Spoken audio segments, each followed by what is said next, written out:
This is where business ideas and passions turn into profit. Whether you're dreaming of becoming your own boss but don't know how to get started, or have already started a side hustle and wish to grow it exponentially, your host, Victoria Wieck, can help you turn your passion-based business ideas into profit. Welcome to Million Dollar Passion. Here is your host, world-renowned jewelry designer and home shopping TV celebrity, Victoria Wieck.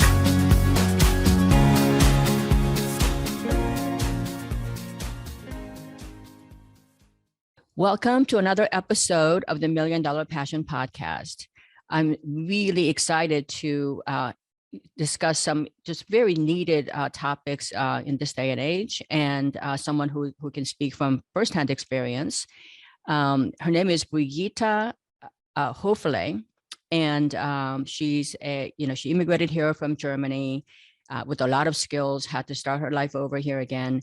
But, she's taken all of the great things that she's learned in Germany, as well as what she learned here as an immigrant here, and started some amazing things. And I'll let Brigitta speak about her own journey here a little bit, so that, it'll be a little bit more accurate and interesting, because when she speaks about herself, it's a little bit more interesting than if I can read her bio.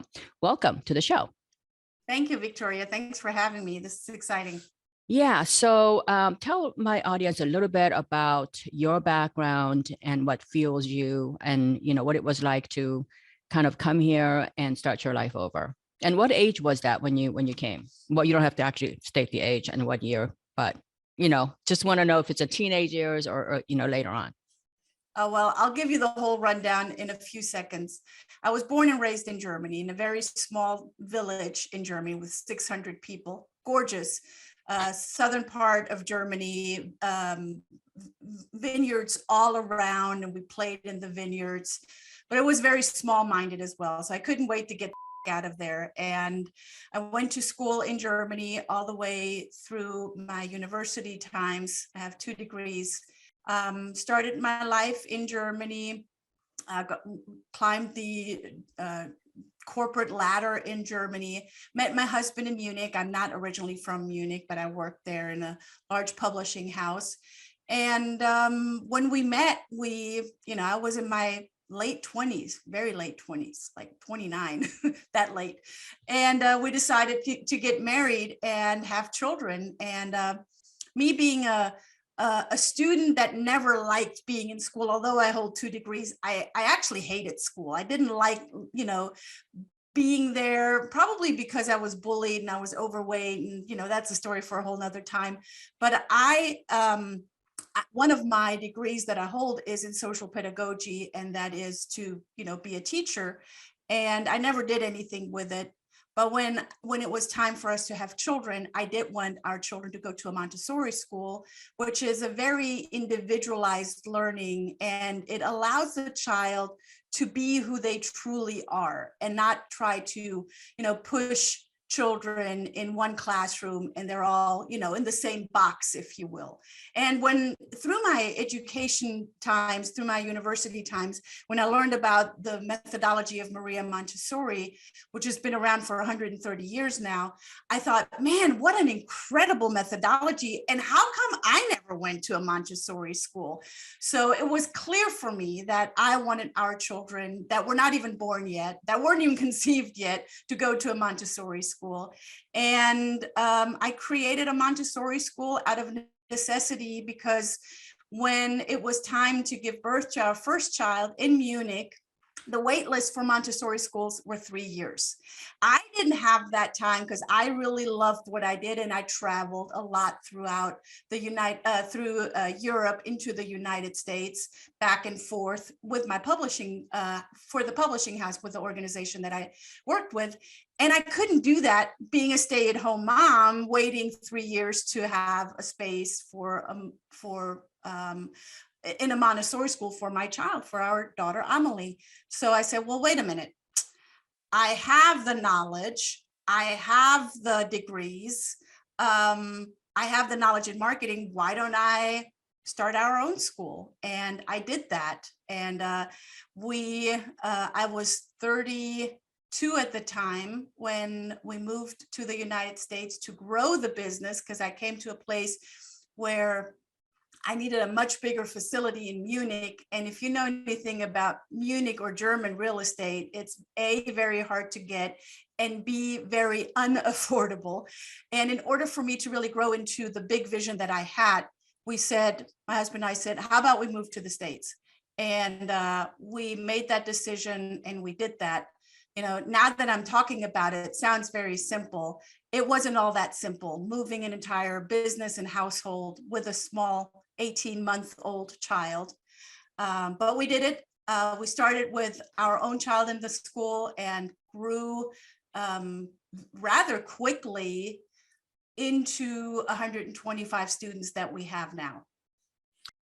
Wow, that's really an amazing story, because you took you basically started your first Montessori school out of necessity, and then you actually had to go abroad to sort of live out your vision of bringing that experience, individualized learning experience, to other people. You and I don't probably know if I had to. I wanted to, right? It was a choice I made. True, but I mean, if you're living in a place where you got 600, people living there, it is pretty limiting. So yes, it is a choice, but I would say either way. I mean, I think you made that decision, and how you ended up in Cleveland, Ohio, with Montessori, Cleveland, Tennessee.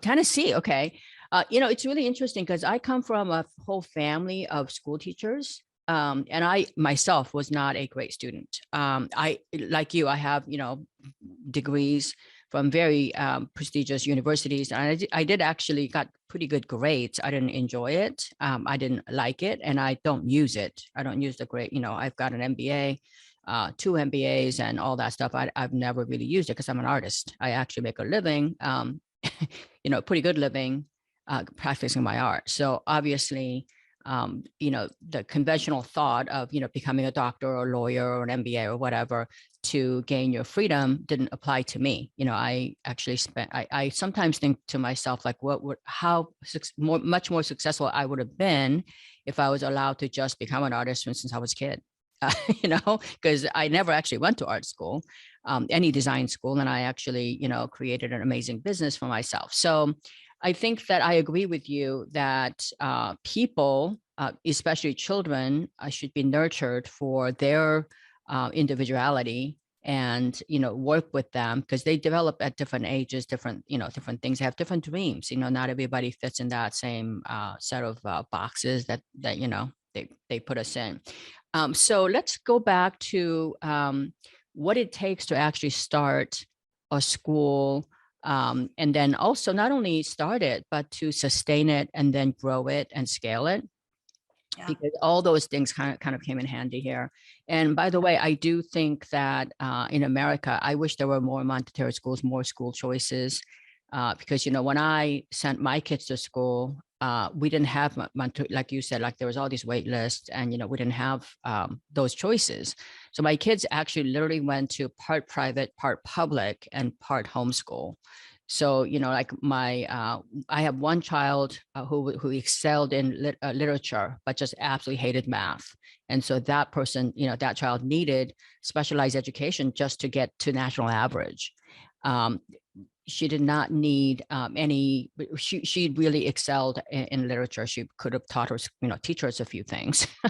And then the other one was really good at math and science. She took after my husband, who was went to Harvard with math and science and all that stuff. And she just hated literature. And they were in the same school, as you can imagine. So they were both miserable when those things came. So I think that we really need a lot more of the Montessori school, or types of school that you've created. And I wish you all the best in the future, because I'm sure you haven't stopped, in sort of like helping other people. But in terms of how do you start, where do you get funding? How do you go find your target audience? How do you talk to them? How do you convince them that this is their thing? Well, those are all great questions. Funding, I funded it all through my own capital that I brought from Germany, and I didn't bring a whole lot Like it was a very overseeable amount that I brought. And No, the but number wait, one, go back to when you were in Germany. How did you fund it? The first one. through my own capital.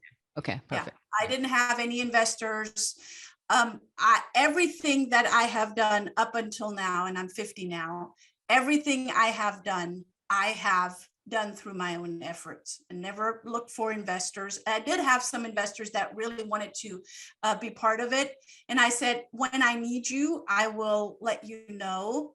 But we have organically grown from facility to facility. So we started out with a small facility, went into a medium facility, and we just moved over the pandemic last year in July into a very large facility, and are now able to take even more students. And we have, we're now going all the way to, well, we haven't started high school yet, which in Montessori, that's a whole nother can of worms that you would open. But so how did I start out? Well, I started out with a business plan. Being in marketing, being a smart businesswoman, I knew I had to have a very clear business plan laid out. And I knew I needed to start not big with a big vision. I needed to start with a vision in mind, but with the small steps. So what can I do with everything that I have? What can I do with the funds that I have right now?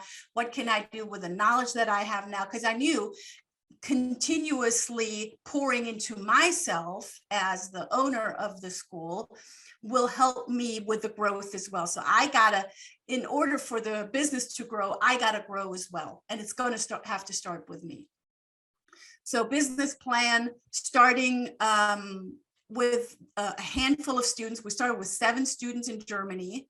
And then out of that, I did some market research, right? Who is my target client? Who sends their kids to Montessori school, and what do they really appreciate, and for what reason would they send their kids to a Montessori school and pay high tuition money rather than sending them to a public school? So I did all of that research. That was all part of my business plan. And with that, we left Munich and we went to Cleveland. And when we touched down in Cleveland and bought a building and started there, I immediately became a member of the Chamber of Commerce. That was one of the first things. Well, I became a member of the Chamber of Commerce, and I also got some help from the Small Business Development Center, which most small business owners don't even know that, they're around, they're paid by our tax money. Go and use their services, right? They helped me tremendously, especially coming from a different country. Yeah, it might be easy to cross cultures from Germany to the United States until you do it and until you get everything set up. If you're not familiar with the ins and outs and the banking and all of that in a different country, all of that is a learning curve. All of that takes time. So I became a member of the Chamber of Commerce, and out of that, my first students came about. I had a lady that I met at the Chamber of Commerce, and she had twins and a little one. Her twins were a little bit older, and then she had another little one, and she spoke German. And that's the connection that we made. So, connections are always made with people that you sympathize with and that like, and trust. And there was that immediate connection of the two of us being German. And she says, oh my gosh, I love that. And out of that, within the Montessori school, I then created the German language school. And I was partnering with the General Consulate here in Atlanta, the German General Consulate here in Atlanta. So all of that happened organically. And I continued to pour into myself, to pour into my staff, to pour into the business. And by that, I mean in knowledge, in wisdom, in mentorship, in learning, in, coaches that would come in and help us grow. And that's why we are where we are today. And I'm out of the day-to-day operation, Victoria. I'm not in the day-to-day operation anymore. I live in Atlanta now, and the school is still up in Tennessee. So, listening to what you're saying, there's a lot actually that kind of, us as small business people can learn from what Brigitta did. Basically, you find out, like starting a school or any business, it starts with identifying your target audience, and then, finding out their need. What are they hungry for? What are the needs that are not being met, and what are your competitors doing? Competitors in your case were public schools and maybe some super expensive private schools that are kind of doing the same thing the public school is doing with controlled environment for a little bit more money. And I think that what in your bio, one of the things that you listed was that actually stuck out, right away to me, and I actually have it highlighted here, which is to listen, active listening and understand. Like a lot of people say, well, listening is really important. All of that, it becomes like a buzzword a lot. But to really listen, not just like a lot of times when you're talking and somebody's listening to you, especially like when you meet somebody at Chamber of Commerce or wherever, like in a big function, they're listening to you. They're still like looking around and they're you can like almost see their head spinning, trying to figure out how to respond to what you're saying before you even finished what your sentence is. So really just to listen with empathy, listening actively, listening with care, their care in mind, what their needs are. And I think that was your first step, whether that's at one person at a time or as a community of, school moms who have this need. So I think that those, for those of you who are listening to this, audio or watching us on video, that these are the stuff that we talk about week in and week out, identifying your target audience. And, it wasn't just all school moms. I mean, some school moms absolutely love being in public schools. They don't really think Montessori schools are great. They don't even know what that is. It's fine, but that was not your target audience. So, you went there, you looked for help. And by the way, on your first remark, Small Business Development Center, yes, there are so many associations or so much help out there that a lot of small business people don't know to look for. Like I myself volunteered at SBA. There's we have chapters all over here. Retired people from all over the country are volunteering their time, mentoring, finding money for you. So that is a great resource that you just mentioned. And then scaling your business now. This is how you got started, how you identified yourself. And now, what did you do to scale that business? Now, as you just said, you were not there actively day to day. Just so that I identify scaling your business differently than growing your business. Growing your business means you're putting more resources, working more hours, putting more money into something to grow it. Scaling your business, actually, you are working less, fewer hours. You don't have to put in proportionately the same amount of money to grow it exponentially. So how is it? Tell us a little bit about how you scaled your business. So as I already said, I'm not there at all anymore. I have meetings, once a quarter, and that's it. I have a great team that runs the business, incredible team, and big shout out to them. With 100, now that we have 125 students, and we started out with 7 students in Munich and then 3 students here in the US, and then grew it from there. We started, like I said, with 1 classroom. And we started with, if you know anything about Montessori, there's 1 classroom with many teachers. So I had to, I chose to really have quality teachers, so vet quality teachers, and then train them into the Montessori method. And then they went and got their diploma in the Montessori method as well, to put an official approval stamp on it. But there are a few components in scaling. First of all, you got to have a good team. Second of all, you got to know how to delegate. You got to know what is the big picture and how are you going to get there, and how can you reverse engineer of seeing that big picture, and what do you have to do now in order to get to those steps? Because that's where most business owners fail, because they see this big vision, they want to scale, they want to grow, but then they don't know which next steps to take, and then they get frazzled, and then they get sidetracked, and then it all falls apart, and they never get to the growth that they really desire. So we started with 1 classroom, and then as we had enough funds, we added another classroom, because organically, this is just what happens. The children in our 1 classroom grew older, grew more mature, and then we're ready for the next classroom. So we were organically filling our next classroom.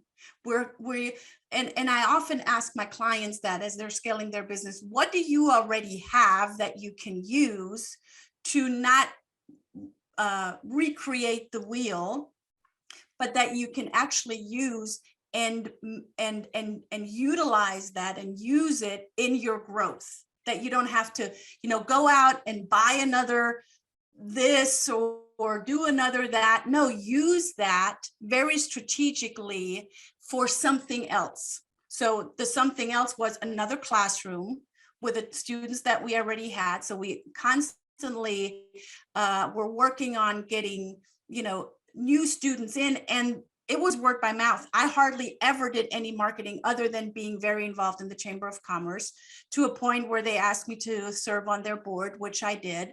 I was then asked to serve on several other boards. And that helped me to be really visible, right? So visibility plus credibility. I had huge credibility that I worked for. Well, I had credibility coming in with my credentials that I brought, but being in a community like Cleveland, Tennessee was, there wasn't really any other credibility than the official stamps that I had from school. So I had to really work on that. I had to work to make a name for myself. Being invited to serve on the Chamber of Commerce board was a huge credibility piece. I was the only female person around the boardroom table, and I was about a good 25 to 30 years younger than everyone else around the boardroom. All of that to say is, you got to be out there, you got to be visible, you got to be credible in order to be profitable. And that, all of that helped me in scaling my business, and that's where I'm coaching other organizations to scale their business. So basically, have a great team behind you, have a great team, build an amazing system, usually, by testing, growing, small steps at a time. And I want to take it back a little bit, even further back to your original, I think that when you first started out, it's very similar. I mean, you started out with 7 students.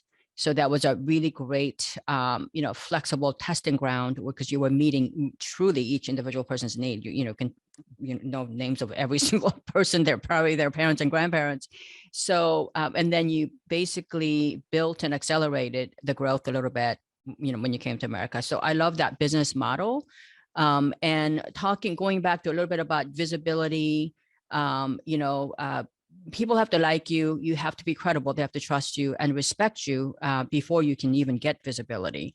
And the way you do that is just by getting out there, just like you did, meeting people, real people, not, theoretical people. And, you'd be amazed at the doors that open for you. If you just truly are authentic and giving your heart and your expertise, and you share freely, all those things actually come to you, believe it or not. And that's, that's a great lesson to learn. And you've got great firsthand experience in that. And I say that, like I said, I think that there is a lot of need for all types of schools. And I'm not just advocating just Montessori. I mean, maybe your kid needs a structure. I have two children. My one child just wanted to be in the biggest school. She went to UCLA and she thrived there. There were 100,000 kids there and she loved it. My second child really didn't want to be in a big school. It was just overwhelming, and they wanted a 3,000 school type thing, and that's okay too. Not one's not better than the other. I just think that giving accurate information, tailored information, offering options that fit a lot of different kids, I think you're doing just an amazing service for our youth. And I just have this one little beef, and maybe you can, since you're in that position now, to help. And I'm not trying to pitch you on this at all, but I'm actually involved. What I'm passionate about when it comes to children is that I found that with my own 2 kids going to college, and they're now, a lot older than your kids are, like they're 29 and 27. I found it interesting that our schools here in America, at least, we teach math, calculus, algebra, geometry, all these things, but we don't really teach any relationship with money and life. And so they all of a sudden they go to college and they get so awestruck by the kid who's, who can buy $100 worth of whatever. So I'm actually really actively involved here now in California, trying to bring just a little spirit of entrepreneurship in, early on, because what does entrepreneurship mean? Just like you said, it requires you to understand other people, right? Because when you understand who your target market is and what do they need, you got to find out what they need and what are they willing to pay for it and how often. And then, when you have conflict resolution between your vendor or your customer, they want to pay you, let's say, $10 for the iPhone case, and you have to charge 30. Well, why are you charging me so much money? We're friends. Well, the kids can learn to negotiating tactics, understand conflict resolution pretty early on. And so I wish that somebody would actually start doing something like that in school, especially when they're a little bit older, like, 6th grade on. I think that would kind of come full circle, even if they don't become entrepreneurs later on.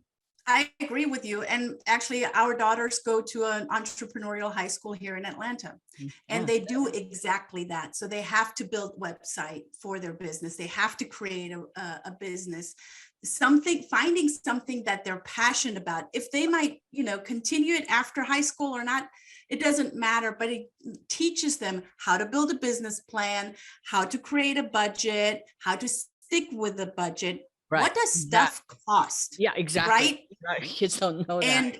Yeah. And it's funny that you brought that. Well, it's not funny. It's interesting that you brought that up, Victoria, because, within building my Montessori school and being invited to speak on all sorts of conferences on that topic, I found that the work with children is easy. I love working with children.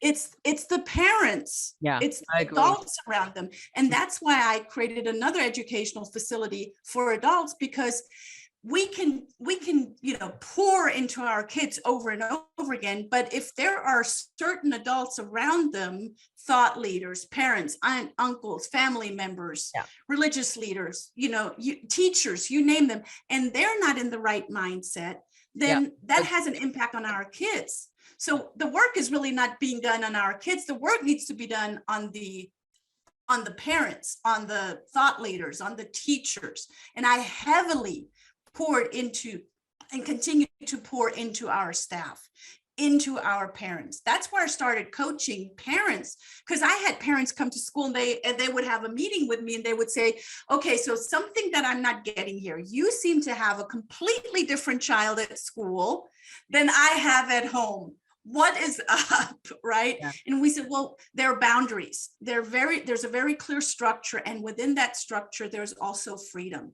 And that beautiful balance, they are not getting.